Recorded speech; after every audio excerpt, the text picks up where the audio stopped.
हजुर नमस्कार, म नवजीवन यात्री र म यो नवलपरासीको नवलपुरबाट बोलिरहेको छु। र अहिले म एकजना वृद्ध बुवा हुनुहुन्छ, उहाँ लगभग 85 वर्षका हुनुहुन्छ र उहाँले विगत समयदेखि नै उहाँले वामपन्थी विचारधारामा आस्था राख्दै आउनुभएको, विश्वास राख्दै आउनुभएको र त्यो क्रममा अहिलेको यो सरकारले गर्दै आएको काम र सरकारभित्रका चाहिँ आफ्नै पार्टीभित्रका साथीहरूले विद्रोह र विश्वासको मत पनि कता हो भन्ने खालको एउटा त्यस्तो खालको चाहिँ परिस्थिति बन्न गएको अवस्थामा र यो स्थानीय हाम्रो पार्टीका सदस्यहरूले हाम्रो गाउँ क्षेत्रभित्र स्थानीय स्तरमा आफ्नो पार्टीभित्रका सदस्यहरूलाई समन्वय गरिरहेको छ वा छैन र पार्टीले के कति प्रगति गरेको छ र पार्टीमा यस्तो आफैभित्र एउटा फुटको अहिले अवस्था आइरहेको छ। यो अवस्थामा चाहिँ उहाँ बुवाको तर्फबाट के भन्नुहुन्छ उहाँको मुखबाट म सुन्न चाहन्छु। र बुवा भन्नुहोस्, यो अहिलेको सरकार र यो सरकार बिच आफ्नै पार्टीभित्रका चाहिँ साथीहरूले एउटा विद्रोह मचाइरहेको छ, त्यसमा के लाग्छ हजुरको विचारमा? मलाई त यही लाग्छ कि यो दुःख लाग्ने कुरा छ। अब यो दुःख लाग्ने कुरा छ कि हामीले घाम पानी दिन भनेर पार्टी बनायौँ। आज भने पार्टी बनाएर प्रतिनिधित्व नेतृत्ववर्गलाई थामेर माथि पठायौँ। तर पनि नेतृत्ववर्गले भन्नु पऱ्यो माथि गएर कुर्सीमा तानातान गरेर कुर्सीको उसले गर्दाखेरि पार्टीलाई झन् बिहान पानी पालीको बेइज्जती गर्ने जस्तो बडो यो दुःख लाग्दो कुरा लागिरहेको छ। र कानुन बनाइयो, गरिबको लागि भनेर कानुन बनाइयो, तर त्यो कानुन गरिबको न्यायको लागि बनाएको कानुन होइन कि केही गरिबलाई छिट्न मिच्न भनेर बनाएको जस्तो। धन भए अपराधी पनि निरपराधी र धन नभए निरपराधी पनि अपराधी, यस्तो किसिमको अनैतिक राजनीति जनताले भोग्नु परिरहेको छ। तसर्थ यो बडो दुःख लाग्ने कुरा छ। वामपन्थी भन्ने कतिवटा टुक्रा छन्, टुक्रा भएर विलिन भइरहेको छ। वामपन्थी एक हुन सक्दैन। वामपन्थी भन्ने एउटा गरिबका पार्टी भनेर भन्छन्, तर माथि गएपछि सबै खोजीबाजी। यसो भएको हुनाले यो बडो विलम्बन छ। पार्टी भनेको नेताको मात्रै होइन, सर्व आम जनताको पार्टी। तसर्थ यसमा मैले दुःख व्यक्त गर्छु। यो अहिलेको राजनीतिले गर्दाखेरि यो बहुमतको सरकार छ अहिलेको हाम्रो अवस्थामा, वामपन्थीहरूको बहुमतको सरकार छ। तपाईँ कतिको आशावादी हुनुहुन्छ र यसमा कतिको चाहिँ भरपर्दो विश्वासिलो तपाईँको यो विकास तथा चाहिँ जनतामा राहत हुने खालको चाहिँ कस्तो धारणा छ हजुरको? अब आशाको निराशामा परिणत भयो। अहिले ठुलो आशा गरेको दुर्भाग्यवश यो कोरोनाले पनि फलमा ल्यायो र बहुत जोड्नु पऱ्यो। हाम्रो आम्दानी पनि पिछेर पऱ्यो। त्यसो भएको हुनाले यो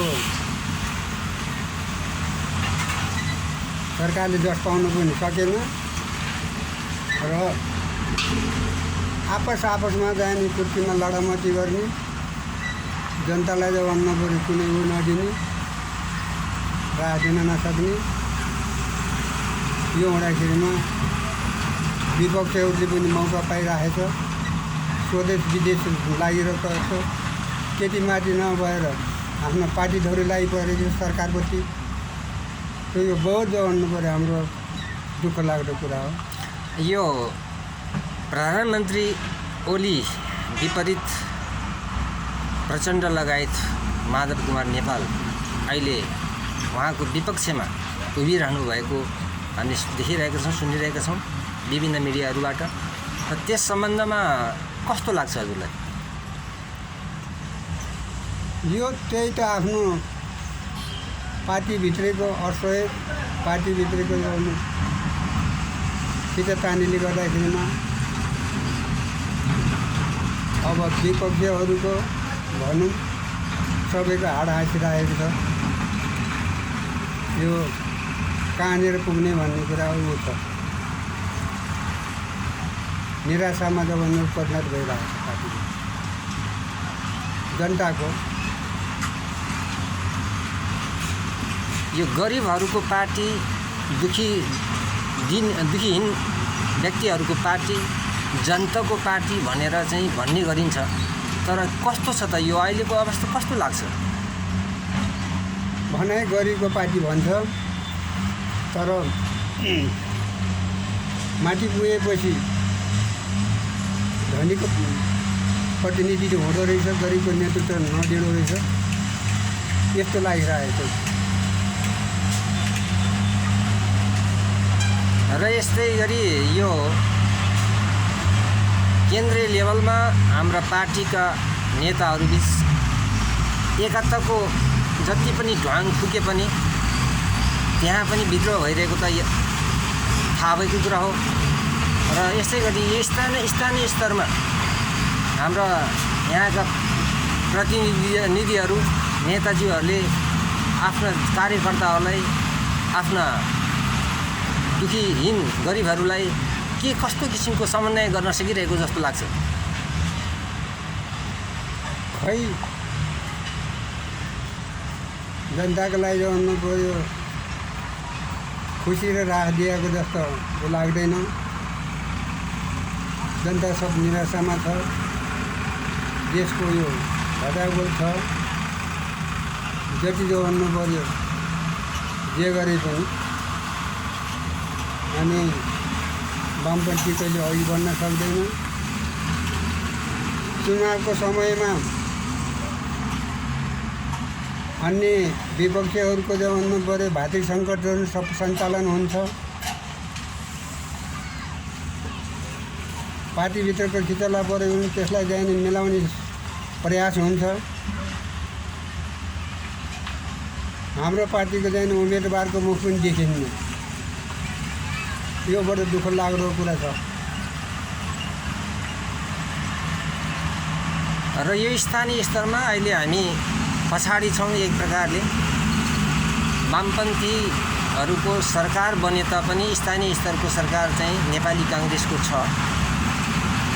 र यहाँ विपक्षीको रूपमा कतिको भूमिका खेलिरहेको जस्तो महसुस हुन्छ।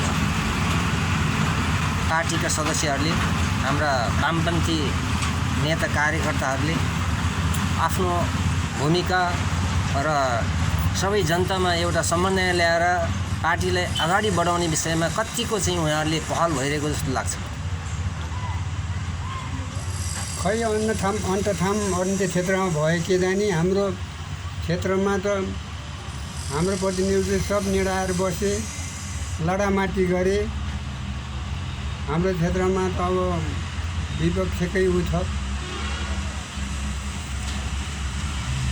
हलचल छ, विपक्षको बहुमत छ।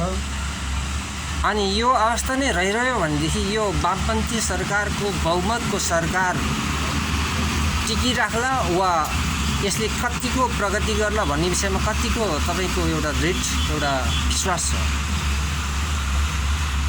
यस्तो अवस्थाले त हाम्रो जो भन्नु पऱ्यो वामपन्थी सरकार अघि बढ्ला भन्ने जस्तो शङ्का लाग्दैन। छिन्न ता देखिएको छ। अब यो वामपन्थी सरकारले जो भन्नु पऱ्यो देश बनाउला उ गर्ला भन्ने कुरा आशा छैन।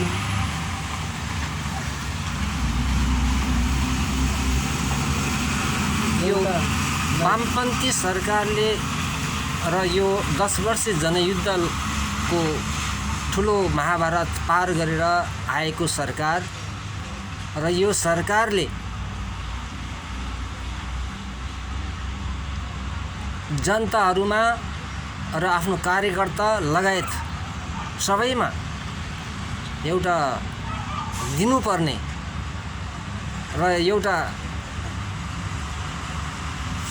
आफ्नो तर्फबाट जनताहरूमा एउटा खुसी र आशावादी कतिको भरोसा गर्नुहुन्छ? खै त आजसम्म कति गत 7 सालदेखि देश राजनीतिक क्षेत्रमा लाग्यो। अनि कहाँबाट भन्नु पऱ्यो, हामी यहाँ पार्टीलाई फुटाएर होइन जुटाएर फुट्ने मतलबमा जुटेर गर्नु पऱ्यो। पार्टीलाई कहाँ पुर्याइयो, तर पनि ठुलो आशा थियो। तर यो तरिकाले हो भने त निराशामा परिणत हुन जाने जस्तो देखिन्छ। र यस्तै नै रहिरह्यो भनेदेखि यो पार्टी एउटैमै समाइराख्नु भन्ने कुरा केही पनि छैन। एउटै कपडा लगाइराख्नु पर्ने भन्ने कुरा पनि केही पनि छैन। एउटै घरमा बसिराख्नु पर्छ भन्ने कुरा पनि केही पनि छैन। यसको विकल्पको रूपमा हामीले सोच्नुपर्ने बाध्य भएकै हो त। सोच्ने त हो, अर्को विकल्प सोच्ने त हो, तर आफूले एउटा वर्ग नीतिको त अन्नु पऱ्यो। पार्टी गरिएपछि अरू पार्टी बढाउने त विकल्पै छैन। पार्टीले त भन्नु पऱ्यो, कुकुर खडा गरेर उसलाई बनाउनै पऱ्यो। र जति पनि जो भन्दा हामीले बनाएको प्रतिनिधिहरू माटोको मक्कल जस्तो सिँगारेर राख्नु मात्रै परे जस्तो भइरहेको छ। त्यसो हुँदाखेरि त्यसै आशावादी पनि छैन। केन्द्र सरकारको जग फाउन्डेसन भन्नु नै स्थानीय तह नै हो र स्थानीय तहका हाम्रा नेताहरूले हामी साधारण कार्यकर्ताहरूलाई, जनताहरूलाई, दुखीहरूलाई, गरिबहरूलाई कसो गरिदिएमा अलिकति चाहिँ पार्टीमा एकता र बलियो आधार बन्न सक्छ भन्ने कस्तो लाग्छ? अब हाम्रो चाहिँ स्थानीय हुनु पऱ्यो। पार्टी प्रतिनिधिहरूले हाम्रो चाहिँ एउटा भातृ सङ्गठन सञ्चालन गर्न सके। भातृ सङ्गठनबाट हुनु पऱ्यो, सञ्चालन गरेर नियमबद्ध गर्दै आफू प्रतिबद्ध हुन सके।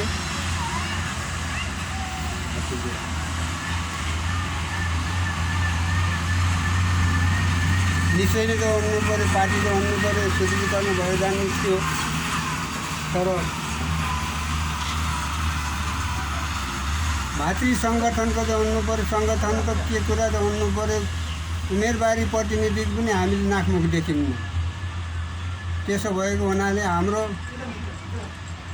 क्षेत्र गाउँपालिकामा त बहुत निराशजनक छ। भोलिको भविष्यलाई हेरेर यहाँका हाम्रा वामपन्थी नेताहरू कि चुनावको बेलामा मात्रै चाहिँ सबै नाराबाजी लाएर घर घरमा दौडेर त्यतिखेर घर घरमा गएर जनतालाई नमस्कार गर्दैमा के यो भोलिको भविष्य राम्रो बन्न सक्ने अवस्था छ त? अवश्य नै बन्न सक्छ। त्यो चाहिँ सक्रिय रूपले क्रियाशीलता साथ लाग्ने हो भने, जनतालाई घचघच्याएर जगाउने भने सुतेर सपना हालेको जनता निश्चय पनि देउजने छ। तर यहाँ घचघच्याउने त भन्नु पऱ्यो, नेतृत्व वर्गै पाएन हामीले। त्यसो हुँदाखेरि हामी निराशजनक भएर बस्नु परिरहेको छ। र यो क्षेत्रमा गिटी बालुवाको हाम्रो एउटा प्राकृतिक स्रोत छ र यो गिटी बालुवाको उत्खननको कारणले गर्दाखेरि भोलिको भविष्य त्यति राम्रो हुने होला देखिँदैन। र यहाँ कुनै विकासको आधार गर्नको लागि कुनै उद्योग धन्दा कल कारखाना विकास पक्षको कुराहरूतिर नगइकन बढी मात्रामा गिटी बालुवा र 2 नम्बरको खेल चलखेल मात्रै भएको जस्तो लाग्छ।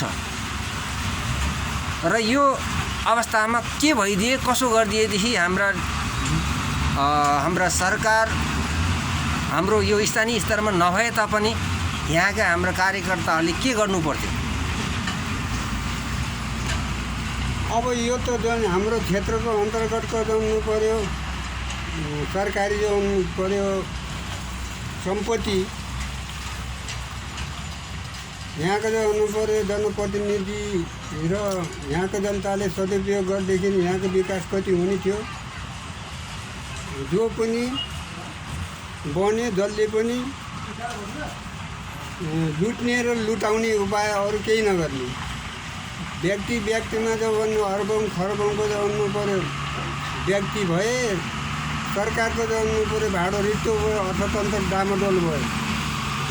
त्यसो भएको हुनाले यो उल्टो सुल्टो हुने ठाउँमा उल्टो भइरहेछ। त्यसै गरी के देश विकास हुन्छ? मैले सोध्न गइरहेको खास प्रश्न के भने स्थानीय हाम्रा यहाँका नेताहरूलाई के भन्नुहुन्छ हजुरले? सरकार पक्षको नेताहरूलाई पनि र हाम्रा चाहिँ वामपन्थी विपक्षमा रहने हाम्रा नेताजीहरूलाई के भन्नुहुन्छ? अब यहाँ त राजनीति भन्छ, राजनीति नै भएको छैन नेपालमा। सबै व्यक्तिगत नीति छन्, राजनीति भए पो देश बन्छ। देश विकास हुन्छ, जनविकास हुन्छ। राजनीति नै होइन यो। शब्द भन्नु पर्यो व्यक्तिगत नीति, कुर्ती तानातान, सबै लुटाउने, लुट्ने, सार्वजनिक सम्पत्ति जो सबैले जो हडप्ने, त्यही भइरहेको छ। कसरी भन्नुपर्छ देश विकास हुन्छ? यो त असम्भव छ। यही नै नीति रहिरह्यो भने देश त कहिले बन्छ र? सडैभर पिछडेको पिछडै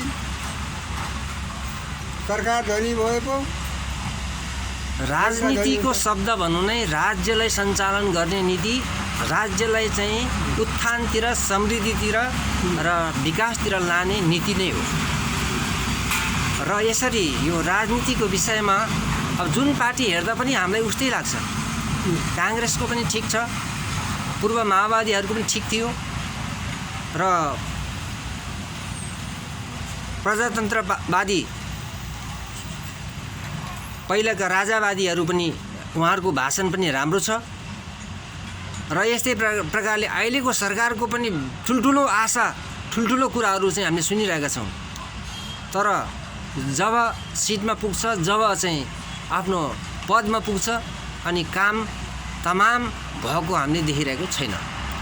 त्यसले गर्दाखेरि अबको दिनमा हामीले कस्तो खालको एउटा हाम्रो आवाजलाई, हाम्रो शब्दलाई, हाम्रो सन्देशलाई सुन्ने कोही हुन्छ त? यो सुन्ने कोही हुँदैन। अब यत्र भन्नु पर्यो दुईटैको मत सरकार बनाएर जनताले खाए पनि सरकारले भन्नु पर्यो महिना हप्तामा सरकार हल्लिएको हल्लिए छन्, हल्लाएको हल्लाइ छन्। यो के हो? यो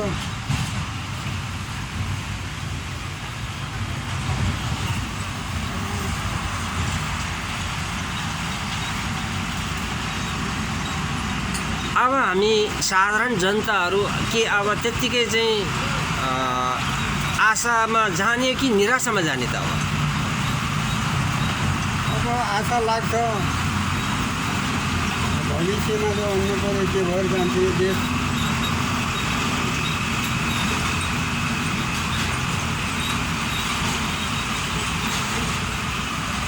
जनताले आशा गरेको कुरा कुनै कुरा पनि पुग्दैन। गएका त भन्नु पर्यो शासनभन्दा पनि